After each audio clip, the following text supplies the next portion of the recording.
How did you and I meet, Mary? Well, uh, I was at, I thought it was a so called women's event. It was a business women's event. And I was at the event and I saw one gentleman there, and it was Fred. And so I went up to him, shook his hand, introduced myself.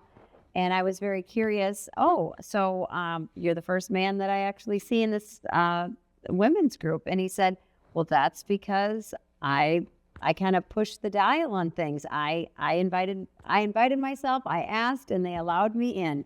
So you can see that Fred is a shaker and mover.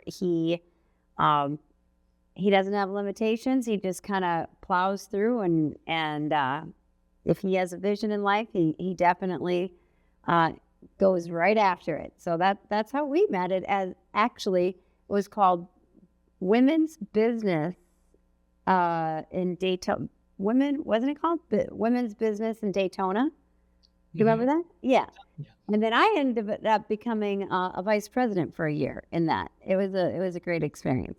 It's a definitely. great group. And over that meeting, you got to become my personal coach, and we got to be good friends as well. But I remember when I walked into that meeting, I felt out of place because for some reason, did not know it was an all women's business meeting. But at the same time, I was thinking, I'm loving this. I'm a single guy. I get to meet all these successful women, and you helped me out and you welcomed me with open arms. So it kind of turned out to be a good mistake after all, Mary. Absolutely. You Everything's know, always in divine order. Always, Fred. yep.